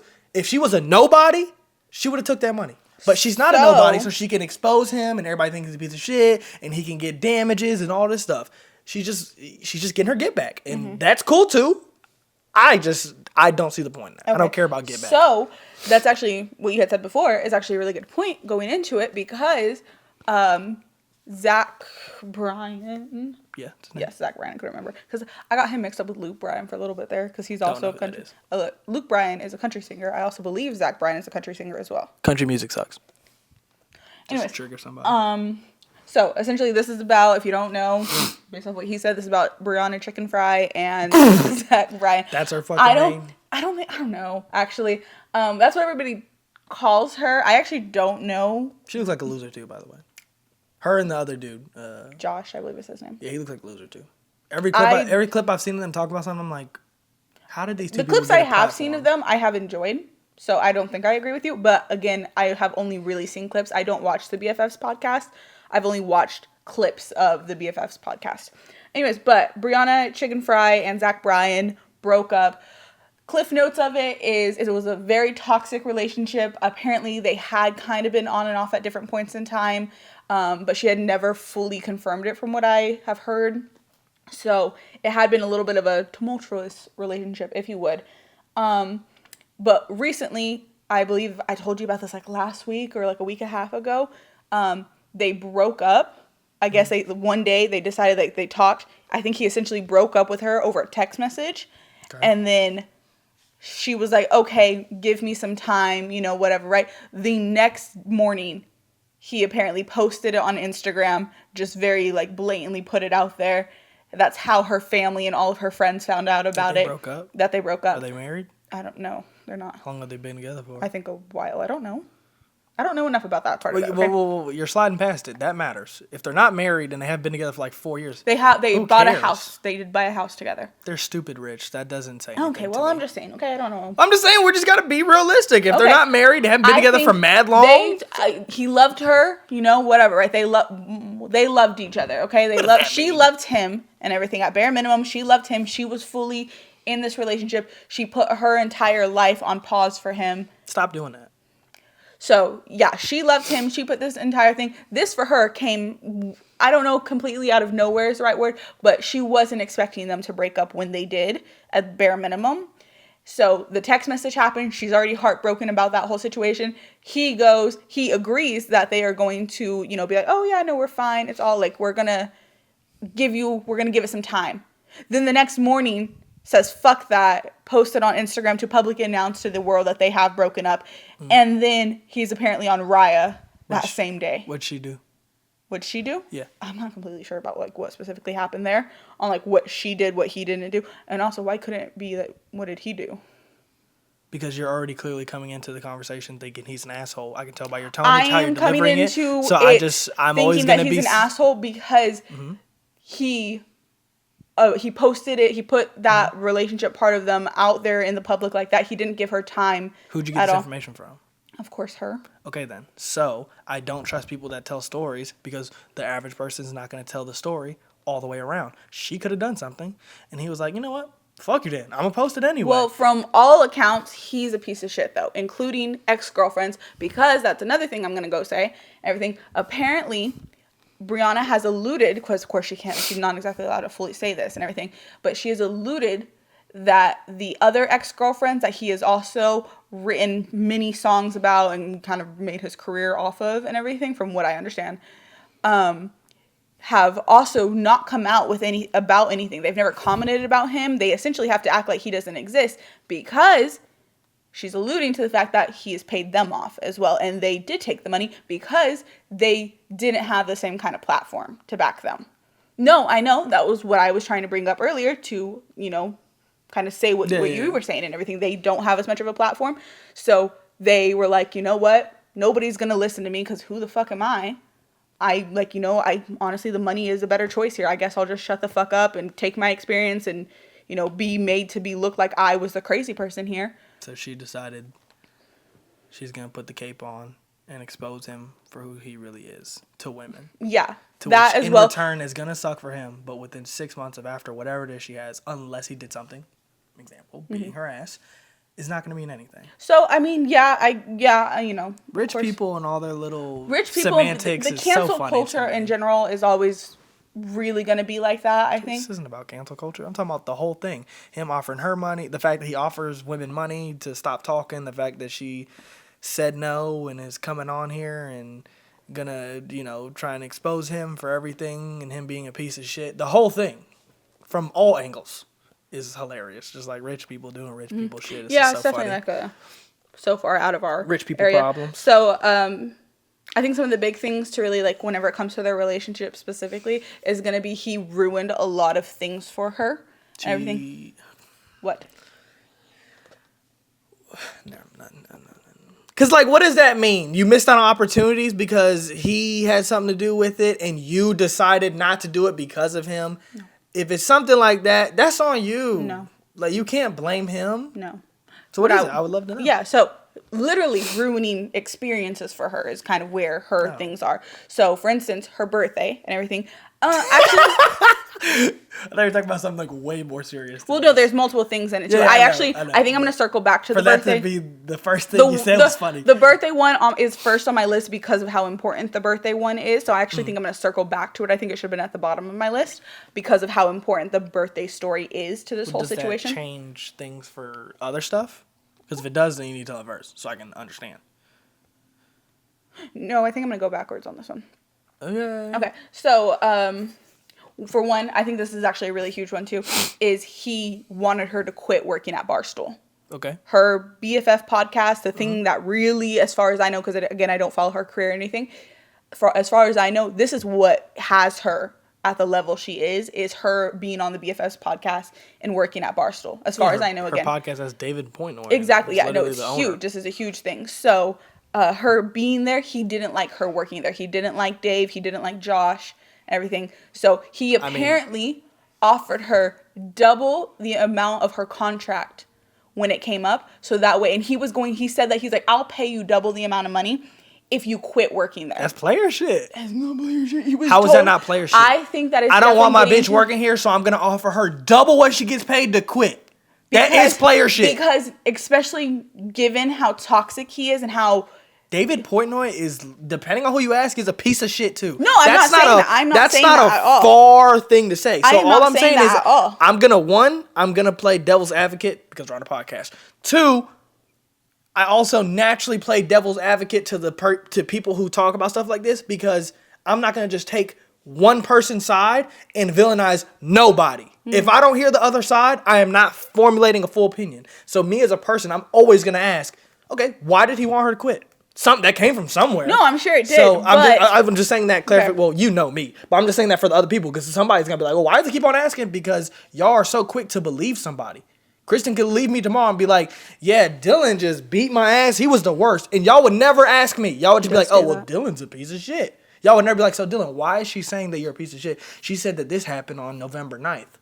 You would never get my side of the story, and that's the problem with a lot of the public. So I'm just not like that. Okay, he told her That's his player shit, first of all. I don't want you to work here. I'm going to pay you double to quit that shit. That's player. That's player. It's also very manipulative and everything. It's also because of... Oh, God. Enter the buzzwords of 2024. Fuck off. That is the buzzword. That is... Fuck if it's a buzzword. That's not the point, though. God. That is classic manipulative going into an abusive relationship thing. They isolate you. They try to isolate you from your friends, from your people around you, which is a very big thing that he did to her. He didn't like anybody around her. He didn't like any of her friends. He apparently also didn't like a lot of her family members and everything too. There's something that's going to happen in a story that she just had bad people around her. Anyways, so he didn't like any of them though. Or it could be the fact that, the common denominator is he was the problem. Everything, because of course, granted though, we don't know any of this, but if you're going to be looking at that point of it, he's the common denominator here. He might be the fucking problem and everything. Also, he's apparently had to pay off people in past relationships as well. So it's like, why a lot of people, that's the main thing here. That's probably the biggest part of this whole thing is, by the way, the number is 12 million and everything. I don't think I've even officially announced what the number was. I know you said 10, 12. I don't know if you officially said. He went from 10 to 12. Yeah. So the number is 12 million though. That's how much he offered her for hush money, essentially, to sign an NDA and pretend he doesn't exist, to never say anything about him. And meanwhile, he is going to be able to further a narrative by making a lot of money off of her. And then... just reverse NDA it. I don't know what that means. Anyways, but... He gives me an NDA. I can't talk about you for $12 million in a New York condo. All right, bet. Here's your NDA. You can't speak about me either. I'm not paying you, but you want to pay me $12 million to never speak on you again? That clearly means me talking means more than you talking about me. So I'll sign this and I'll get this money. But here's an NDA. You have to sign that before I sign this, and you can't speak about me either. That's what I would have did. Of course, Take but money. of course, though, we never knew each other. Bye. From what I can tell, she is also, of course, coming at this from an advocate side of things too. She did say that she has thought about the fact that, like, if she decides to take this and everything, then, because of course that's a crazy amount of money and everything. So to take that money and everything, then she's going to be kind of furthering the cycle and everything. She's going to once again be somebody who's going to have to sit there and just take it, and other people are going to be like, okay, let me get into this relationship with him. That's still going to happen. Huh? That's still going to happen. Yeah, of course. He's going to go to CVS and buy a candy bar. But it is going to definitely start to put that out there, and people are going to start to understand more. Anyways, but yeah, no, that's probably a really big part of it though. So he wanted her to quit Barstool. Another big thing that was brought up was her Golden Globes. He ruined the Golden Globes for her. I seen that clip. Okay, so yeah, she went to Golden Globes. On the internet, he was over here like, oh my gosh, look at my girl. She looks so amazing. Like, blah, blah, blah, posting her and everything. And meanwhile, he's also texting her, absolutely losing it because of the dress she's wearing. Okay, so are we playing into the internet politics or not? At the beginning, we got mad because he said he was going to give her time, and then he didn't play the internet politics, and she was upset. Now he is not playing he is playing the internet politics, and he's saying publicly to the internet, she's so beautiful, but then having the issue with her personally. Which side what are we doing? Are we playing the internet politics or not? I think, I guess I see what you're saying. I do, but I don't really think that was a point, really. I think the point is I'm making less about, no, I get what that. Are we doing? I get that. But I'm saying, though, I think the point really is that he was outwardly acting, he was, showing everybody one thing, and then behind closed doors, he was acting a completely different way. Yeah, that's what the breakup situation was. You wanted to act like everything was cool. No, he's not. No, she wasn't asking for him to be out there being like, oh yeah, we're perfectly fine. Everything, just keep on moving how everything was. You're still acting like something it's not. That's all. She just didn't want him to be, to publicly announce their relationship like that or their breakup like that. They're picking and choosing, but fair enough. So, another thing was her tour and everything. She went on a tour with the BFFs podcast. During the whole tour situation, from what I could tell, again, because I didn't watch everything about this, but she did go on tour with him and everything. His tour and everything. She was there. She dropped country music tour. She dropped a lot of things. She went on tour with him and was completely supportive with him during this. And then whenever the roles got reversed, and not for like a long period of time or anything, just for like a little bit, I don't remember, maybe a couple of weeks is what it was. He was definitely not the same way about her tour. He doesn't have to be. He doesn't. Okay. Just because one side does something doesn't mean the other side has to do it. I mean, that's not what that means. But he was okay, sure, whatever. But he was also really nasty about the whole thing too. That's what matters. Yeah, he was unsupportive about it because again, he also doesn't like them and everything too. So he was just really unsupportive about the whole thing. He was causing fights with her. I also believe I think it was a tour. I don't remember specifically, but I believe specifically something happened where he was supposed to be there. He did say he was going to be there. He did agree to it, and then he ended up backing out, causing a whole thing there. And then same night that he was supposed to be there for her, he does like a last minute impromptu show. And in the same city? I'm not sure about the same city. Oh, or I'm about to anything. say, that's crazy. But he does a show, puts on a show. And then this is when a lot of like cheating allegations happened. Because that same night, he is over here posting, like he's following a bunch of girls on Instagram. There's some stories that came out about him during this time. Of course, so this is all alleged, but like it's on the cheating things. So again, Dylan. Player. No, I would never do that. I know you wouldn't. No, I would never do that shit, but I'm just saying if we turn this into a rapper, y'all would not give a fuck. But yeah, so like that's her tour and everything, and then her birthday. Let's go back to that one. So the birthday one, from what I can tell, the birthday one is definitely a really big part of this, and from what it sounds like, the birthday was the start of the end. Like that is one of the things that really led us to that breakup that happened, and now the 12 million and everything. So I think essentially what happened is he rented out a house or something like that. Yeah, right. He rented out a house for her. And then he did that, I believe. And then he started causing a lot of problems around it, though. He started, once again, kind of same situation where he's like ruining something for her and everything. What do you do?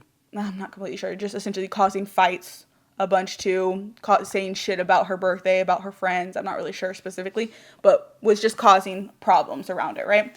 Anyways, her birthday, they're all there. She's, they're having fun and everything. Apparently, they're all sitting around. Her family is there, and some of her friends are there too. And he starts drinking. She apparently is getting to the point where she's like, okay, I think it's time to go to bed. Like, I'm going to go to bed. Like, she's like, you're already kind of fucking up my night. I'm going to just say fuck it and go to bed early. And I think she leaves at some point, and when she comes back, he is drunk.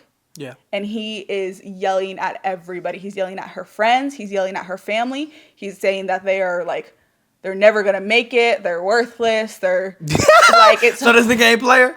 Y'all niggas is all peons, nigga. My bitch had an $8 million contract for 16 to drop that shit. I rented this. That nigga's play. Again, I just think it's a funny perspective to think if this was like Lil Durk, y'all would not care. Nah. If Lil Durk was doing this, y'all be like, dog. Yeah. There goes Durkio. And then apparently same night he got violent, and not the way that like he got into a physical like fight with somebody or anything, as far as like, no, granted. But I think he broke a bottle that night. Like he like threw a bottle and it smashed everywhere. Like something. But like this happened though. And then specifically a lot of it was caught on camera. Everything, like people recorded it, everything. So that's also a really big play here. And apparently later on, this led to a lot of problems there, like where he was always bringing up the fact that he was recorded and everything. So he would sometimes record Brianna for no reason and everything and be like, oh, your friends want to record me, so I'm going to record you. Like, it's things like that, though. So this led to a lot of issues, though, and everything.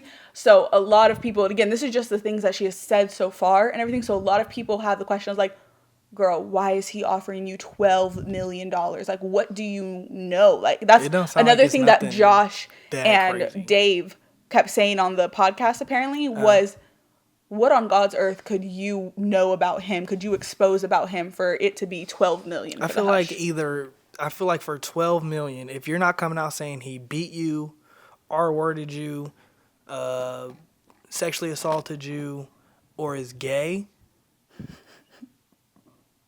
then just take the money. Like, what are we talking about? I mean, you're going to come out and say something. He's going to be like, damn, that sucks. The internet is going to hate him for 2 months. Then he's going to go on tour or drop a new album. Everybody's going to be like, oh, shit. And then he's going to go find some other girl who's not going to either be on the internet or not care about that shit. I've seen niggas around here locally that we went to school with do worse and still have a girl the next year. Like, it's not going to change nothing for him. I just think my only problem with what she's doing is I feel like it's fake integrity. I feel like you're trying to feel like you're being, you're trying to do the right thing. I get that. But I also feel like you're doing the right thing and you know how you're going to benefit from it. I think. But fair enough. I'm not saying she's wrong, though. Granted, she's very smart when it comes to the business side of things, though. She's definitely made a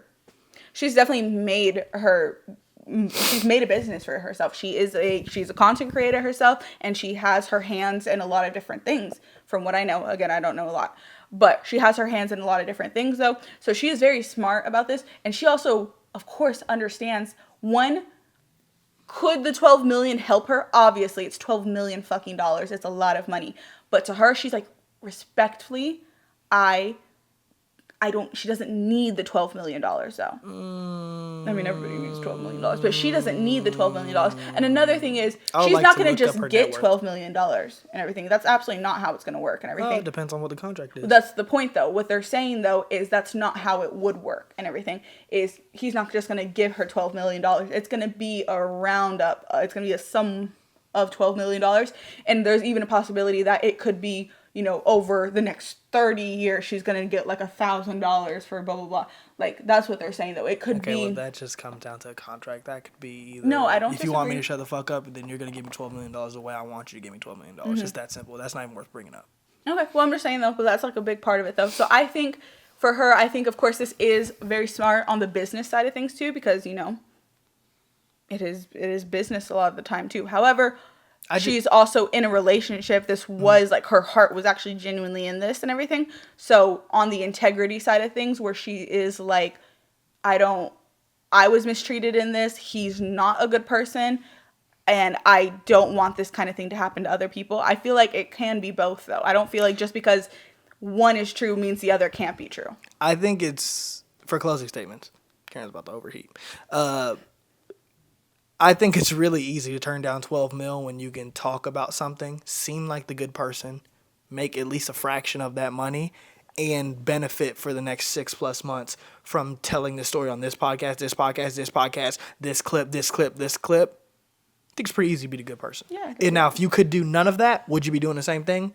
I do not know this person. I do not believe the average person would say they would still take this route. That's all I'm saying. Which also, for any woman who has heard me commentate throughout this topic, no, he sounds like a piece of shit. He sounds like he's not a very good person. It's just, I'm not going to slam my hammer down and say it's all his fault and he's the worst person ever unless I hear his perspective. That's it.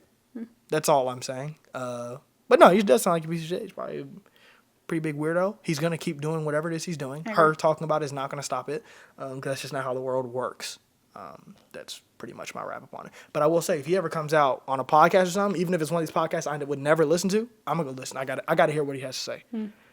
Let's wrap it up. We're on our last topic. Okay, last topic. I'm actually really excited about this one, too. I feel like I was kind of surprised that you didn't bring it up, honestly. I'll bring up the rap stuff, but besides that, I don't care about the rest. Grammy nominations. We are getting into the Grammy season. I don't really care about stuff like that, though. Award season? I don't care about no Grammys, no fashion shows. It's not really something I care about. I am really excited about Grammy season. Why? Because they win. pop girlies were going crazy this year. Glorilla up, don't care. We're going to talk about her too, don't worry. Everything. But the pop girls, they killed it this year. Honestly, it was so good. I'm so excited. I honestly don't think we can lose here. I don't think I can really lose here. I definitely have some favorites to win, but I don't think we can lose here. The pop girlies killed it this year, and I'm so excited and so happy for so many of them. Okay, I think only right to start with best rap song. I feel like this is a good one. So, the rap songs that were nominated this year was Asteroid. What? Yeah, no, exactly. I have no clue. Asteroid? It was called Asteroid, yes. Asteroid by... Asteroid? I don't even know. I don't even know, honestly. Can I see it? Oh, this is a really bad picture of it. Asteroids. Rhapsody. Oh, it's Rhapsody's song. Okay. I don't listen to Rhapsody. I know she's a great rapper, though. Okay, yeah. I've never heard that song, respectfully, and everything. So, Asteroids. That's definitely one of the niche ones, for sure. Mm-hmm.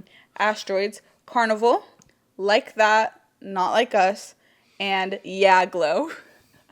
Seeing Glorilla on here made me so happy, honestly.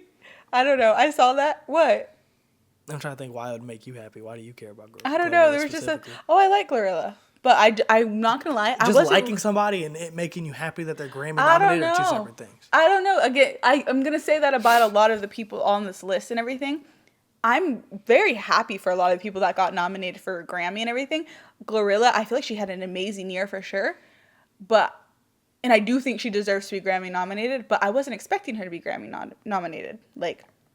So I'm happy for it. And also that song is So it's either gonna be Glow. it's either gonna be Yeah Glow or Not Like Us. I'm sure with the amount of sucking the industry has done, I'm sure Not Like Us is gonna win. But I would love to see Glorilla win that, and I think she deserves it. I think the women rap scene has. I don't listen to it, but the women rap scene has been going insane this year. Like Ice Spice just dropped 50 pounds and everybody hates her now.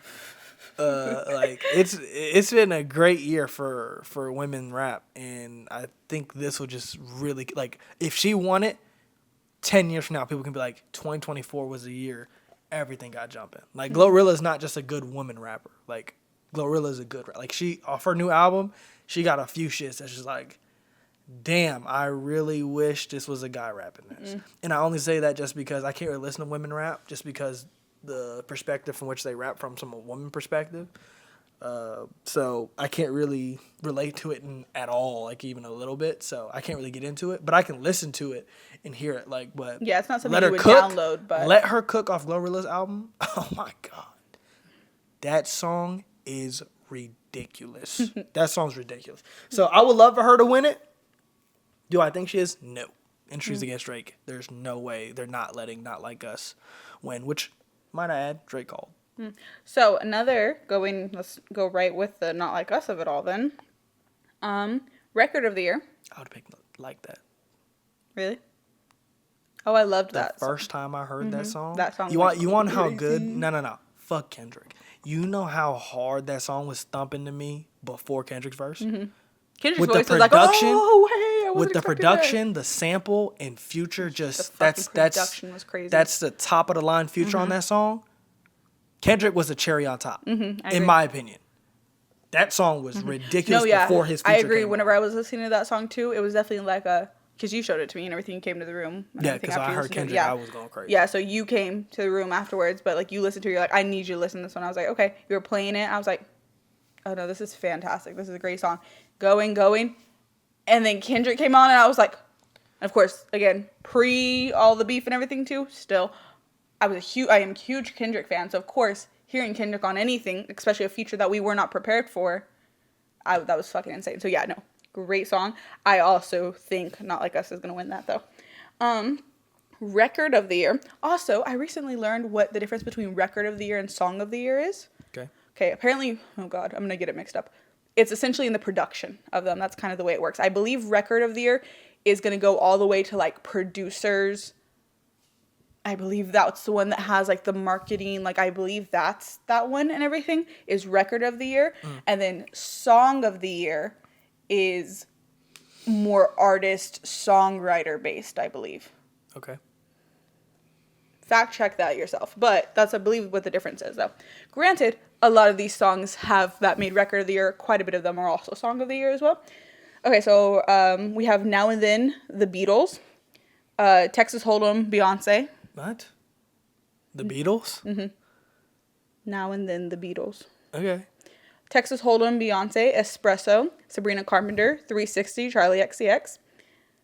Birds of a Feather, I don't even know what that song Billie is. Eilish. You've heard it.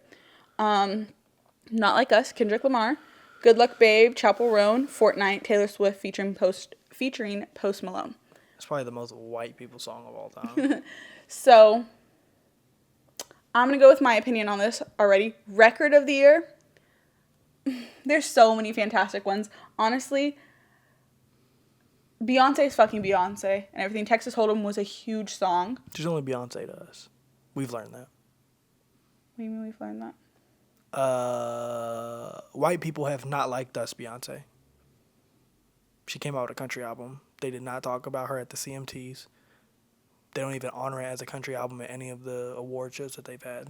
They haven't? Really? I could have sworn They have a culture that they've cultivated, and they do not allow insiders to infiltrate that. I didn't know that. Something we should take note of, but we will not. So I've learned that.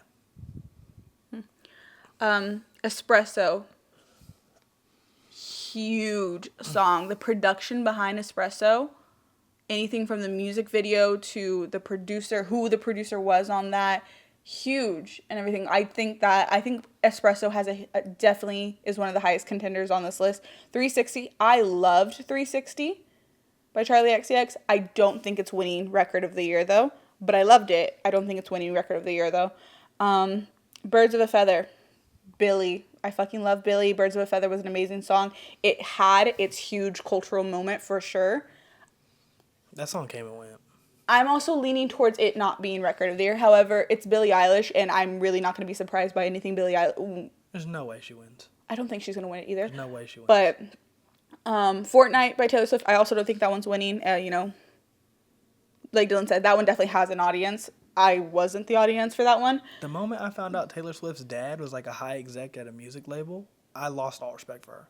Ooh. You were planned to win from the beginning. There's definitely, they definitely have, like, they definitely tried to pull that, like, whole, like, give her that, like, country, like, thing when she was younger, where they tried making her look like she was, like, fully from the ground up. No, they were smart behind those scenes. Like, her mom and her dad were working their asses off behind the scenes for this girl. Like, it's crazy.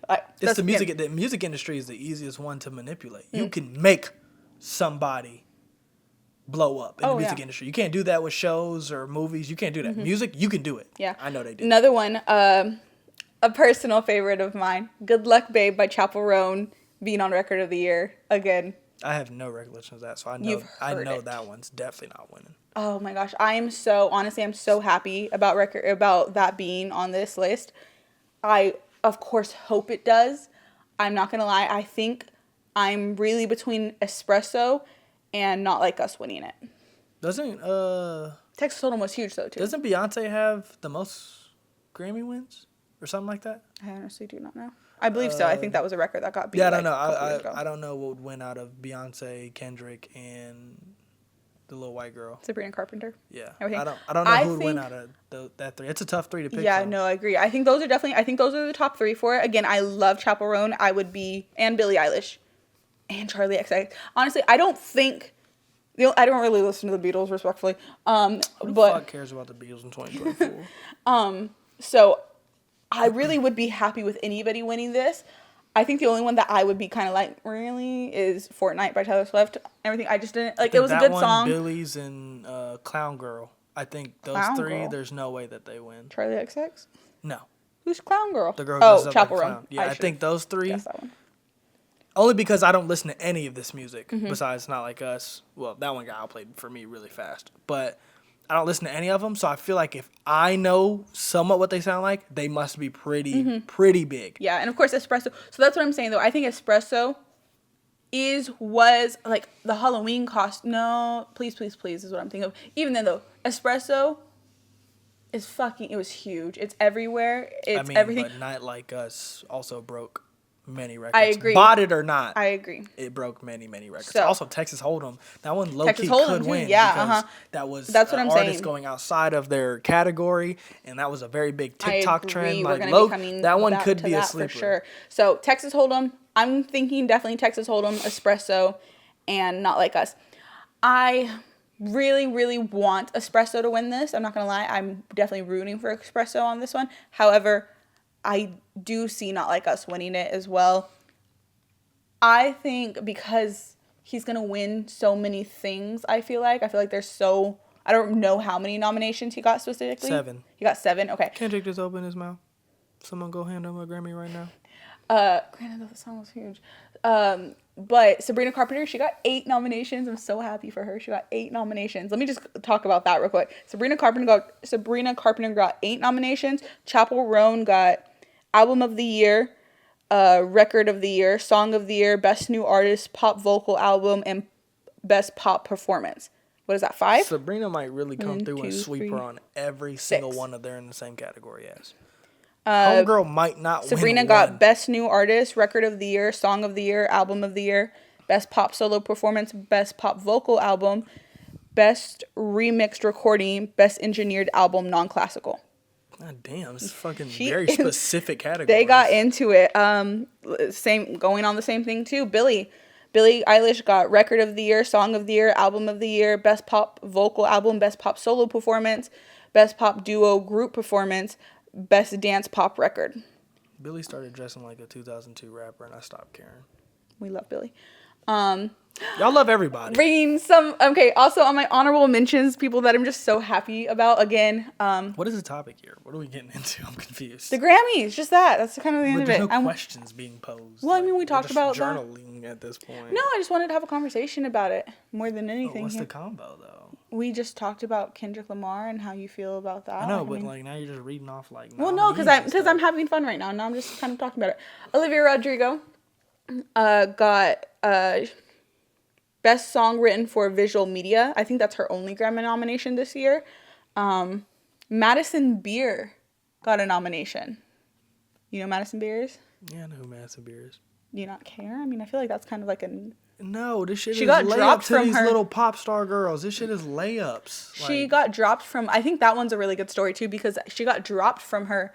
I think that's a big thing. Okay, if you want me to go in for a question part of this, I think that's going to be a really big part of the Grammys this year, is what kind of story they want to tell, what they want the narrative to be going into this.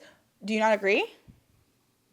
I think that's going to be a huge deciding factor with all of these, is what they want the narrative to be going into this. Because, for instance, I think a big one to talk about here would be... Sabrina Carpenter's about to win like 5 categories. She's going to be taking her little picture of her 5 Grammys. I think a big thing here is going to be Album of the Year. I think Album of the Year here is going to be a huge That's one. interesting. Yeah, what's in that one? Okay, so Album of the Year is... give me 2 seconds. Okay, there it is. Okay, Album of the Year. We have Cowboy Carter, everything. Short and Sweet, Brat, Rise and Fall of the Midwestern Princess, which is Chaperones, Hit Me Hard and Soft, Tortured Poets Department. Those are the big ones. However, there's 2 more. New Blue Sun, Andre 3000. Is that not how you pronounce that name? Did I say that wrong? Are we talking about the fucking Flute album? Well, it's Andre 3000. Shut the fuck up. They put his fucking Flute album on there? Yo, see, and you see why I'm just... I can't pronounce This that is one. exactly why I'm shitting on everything I'm hearing, by the way. If anybody hasn't noticed, my hater cap is on. Because all this shit is cap. All this shit is so stupid. They put Andre 3000's Flute album. No lyrics! Because Andre 3000 is very really? niche. I didn't know that. Nobody's gonna know who Andre 3000 I is didn't that know. watches this podcast like that. It's straight flute. Andre 3000 Crazy is to one know of the greatest lyricists of all time. 3 stacks. For anybody who really doesn't know. The Miss Jackson song. I'm sorry, Miss Jackson. He was an Outcast. That's Andre 3000. They put a did not know flute that. album on there. This is why I can't take none of this like big I can't pronounce executive this one. shit serious. Jacob Collier? Digest? What the hell Vol is 4? that? These 2 are definitely like of course they're the underdogs of the category see. by far. I'll know them by cover art, not by name. Oh, he's covering 2, but that's Billy's and that's Chaperones. Yeah, the little girl gonna sweep up. See, gonna no, I'm sweep not up. agreeing with this one. Okay, see, because I She's gonna win it. I'm do telling you. She's gonna love. win like 5 of them shits. Okay, here, At this is least. where I'm at for Album of the Year. Okay, Album of the Year. I'm gonna go Cowboy Carter. I'm gonna say probably not on Cowboy Carter, which again might be a hot take, but again it is huge because like cross genres, huge thing, and it did fantastic, obviously. So of course, and it's fucking Beyonce. So Cowboy Carter. I'm gonna go probably not. Short and Sweet is extremely high for me. Who's that? Sabrina. She's gonna win it. I'm going probably not on Sabrina. What was her first week numbers? I don't know. That matters. Huge. She was Sabrina Carpenter's owned She had, the I year. think she had the 1 and 2 spot on Billboard 100s for like a minute too. Yeah, like, Sabrina Carpenter huge. has owned the year. She came out with some pop songs. They popped. She did the little music Chaperone video. has been right there with her. No. though. I have not seen anything from, and I'm not saying that as in I don't want somebody to think, well, you're an idiot if you think I'm talking like that anyway. But I'm just saying I am not involved, nor do I listen to or digest any of this type of media for the most part. So I'm saying if I have heard of it or if I have seen it, that means it's pretty big because I have nothing to do with it. Mm-hmm. I have not seen one thing of, what's her name? Chaperone. I've heard you talk about her. I've seen 2 or 3 clips of her on TikTok about her young as a photographer or something. I cannot tell you one song, one lyric, one music video, one moment. I cannot tell you anything. Sabrina Carpenter has been everywhere. I know 1 or 2 of her songs. And she's on tour right now, which I definitely think will help. She did her little music video with Jenna Ortega that she keeps on bending over like she's a white version of Ice Spice in every single concert, and people love that shit. And she just keeps on putting on lingerie and doing the same thing as it looks like in every single concert. So I've seen what she's doing. I mean, it's a performance. It's like a routine. Yeah, I get that. Okay. But I'm saying it's just like, oh, the white girl's bending over. Well, I know, but she has a... Like, oh, so like, wow. But there's people, though, for instance, like Olivia Rodrigo and Sabrina Carpenter. Disney girl? They're both Disney girls. They are both Disney She's girls. shitting on her, too. I'll be pissed if I was Olivia Rodrigo. Sabrina Carpenter has owned the year. Let's calm down. I love them both. I don't like Do you know the beef? One. Do you know the beef? Do you know the lore here? I don't know either one of their music like that, nor do I listen to it. But if we're talking about really came in here and really came in your trap, took over your trap, Sabrina Carpenter has done it better than Olivia Rodrigo. Absolutely. She's going to be around longer than Olivia Rodrigo. Okay. A little blonde white girl that adds in a little bit of hint of risque to her performances and is making classic pop music. I do think classic pop for sure, yeah. And I mean that Olivia Rodrigo is Spanish, Filipina, and dark-haired, Puerto Rican. A little bit more risky with her music. And a little less risky with her performance and appearance. When it comes to things like that, that's going to matter. Sabrina Carpenter is going to be around. And if she's I ain't seen Olivia Rodrigo do something like pull out Jenna Ortega in a music video. That matters. So, a big thing when it comes to Olivia Rodrigo right now, when Guts won its shit and everything. Yes, that was huge. They're beefing? Not currently, no. But that is what... I was about to say, tell me the white guys. I'm about to say, if they beefing, I'm on Sabrina's side. And I don't even talk to them. I have told you about this before. Okay, so...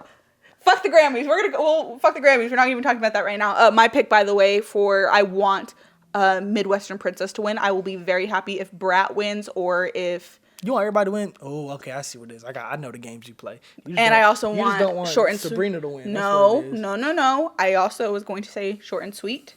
Everything. I would love Brat to win. I would love Billy to win. Honestly, we can't lose. Like, I will be happy. I do need Chapel to take. You'll see a pattern in all the music that she I want loves Chapel and to wants take to win. I want Chapel to take something so bad.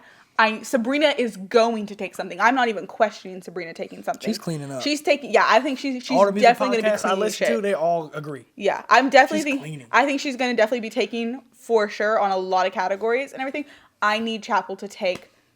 I want her to take Artist of the Year so bad. Or Best New Artist. No, Best New Artist. Sabrina's in that. She ain't winning that. I think Chapel. Okay, and this is actually we'll go back to the Sabrina and Olivia one, but I think that one for me specifically is going to be the one that I'm talking about the narrative on the most and everything is going to be Best New Artist, whether we're going to go Chapel with it or we're going to go Sabrina Carpenter with it, because both of those albums or both of those artists are up and everything. I think it's definitely between Sabrina Carpenter and I'd even list the rest of the people who were put in the category. Benson Barnes, I believe his name. He was in it. I loved his song. Respectfully, this is a competition between Sabrina Carpenter and Chapel Roan. I think it's going to be really big about the narrative they want to go here. If they're going to go with the narrative of a 10-year overnight success kind of situation, then it's absolutely going to be Sabrina Carpenter because she has been making music for 10 years. Like, she has been making music. She has multiple albums out and everything. This is not, Short and Sweet is not her first album by any means. So she is not, I always think it's interesting what is considered like a new artist. What? I have to interject. What's the name of Clown Girl's album? Rise and Fall of a Midwestern Princess. She sold 7,000 first week. Yes. Sabrina Carpenter sold 364. Yes. She did Drake numbers. Yes, exactly. That's my literal point. That is exactly what I'm trying to talk about right now. She shouldn't even be there. That is what I'm talking about. She shouldn't even be nominated. This is exactly what I'm talking about. So this is what I'm saying. No. I'm not fighting as an underdog story. She shouldn't be there. I'm saying this is bad. Absolutely, she should be here and everything. Have you seen? I seen 7,000 first week. Okay, so this is my exact point right now. My homeboy can get 7,000 first week. Listen to me and everything. This is my exact point right now. Is the fact that Sabrina Carpenter, 10 years, fan base. She's not new to the industry and everything. She has been in the industry. She is seasoned. I think that is going to be a big thing on the narrative here, which way we're going to go with it. Because Sabrina Carpenter, she has it behind her. She has the status behind her. We know her, the little Disney Channel girl and everything. We've seen the image shift over the years and everything. She had, oh gosh, I don't remember the name of her last album, but I'm specifically thinking of the songs. This was a direct comeback to Olivia Rodrigo's Sour album and everything. That was the direct follow-up after all of that drama, which really is what brought her into what she is and everything. The song about, what is the song called? All Because I Liked a Boy and everything. That song and everything. That is the song that really put Sabrina Carpenter into the mainstream the way she is now. That's what led her here and everything. But that song was 2 years ago now and everything, and then Short and Sweet is this year's album and everything, and I think it's huge. But she had the fan base going into it. She had people here, and there was a build up getting to it. Chapel Roan, exactly the point that you're bringing up right now, the fact that her album came out and it had nothing. She was. If you went off a narrative, that's not impressive to me. No, because she is. We want a narrative, so you win. First week and everything. How much did you say? 7,000 first week? Mm-hmm. Okay. Her album was not big. She skyrocketed into absolute stardom. Everything. She absolutely skyrocketed. I went to the Olivia Rodrigo concert back in March. Chapel Roan was the opener. I had never heard of Chapel Roan before in my life. I had no idea who the opener was. Me and my best friend Emily, we go to the concert and we're like sitting there and listening to her. I'm eating my nachos and I'm like, this is a vibe. I'm absolutely loving this girl. Have no idea who she is though. That was the first time we ever saw Hot to Go. I remember looking out at the crowd and seeing, like, there was a guy who was sitting, like, 2, like, rows over from us and everything. He was doing the Hot to Go dance. There was a girl up here who was doing it. I was sitting in my chair kind of, doing a little bit of something, like, kind of just grooving with it. But I wasn't doing the dance, though, yet. And there was just a handful of people throughout the stadium who were doing it. Meanwhile, ACL, that is the biggest crowd ACL has ever seen. I believe it over doubled. I don't know the exact numbers on it. It was the biggest crowd ACL has ever seen though. And there are people in the parking lot, how people do Taylor Swift concerts. For a girl who just got popular this year, for a girl whose album only had 7,000 in the first week. Depending what narrative you're going on, from absolute zero to hero kind of situation, Chapel Roan,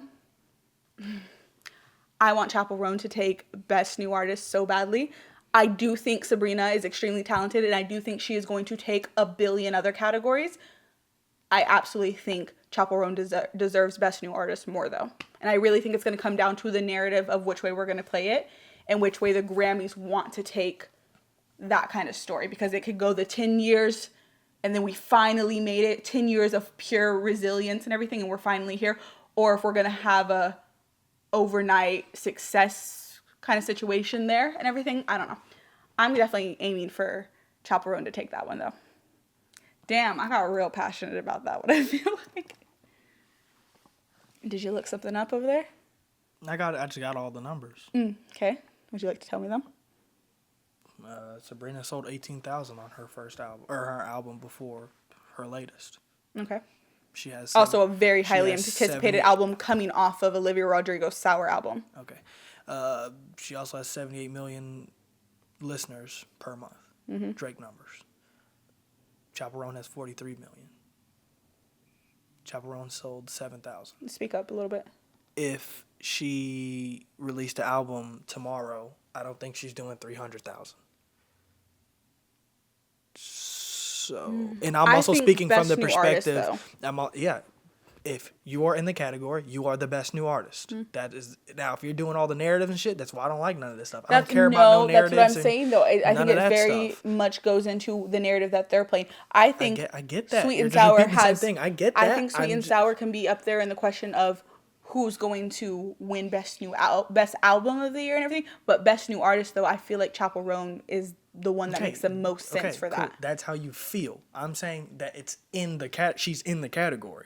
So I'm saying that's why I don't care about these shows, because I don't care about who's going to narrative. win the category. And I'm saying if Homegirl was in the category and she sold 362,000 first week, she should win the category. That's what I'm saying. I don't care about what sounds good, which route you're trying to take. If you're in the category and we're talking about who is in the category, 362,000 first week, 78 million listeners a month, and selling 18,000 on your last album, if you are in the category, you are winning.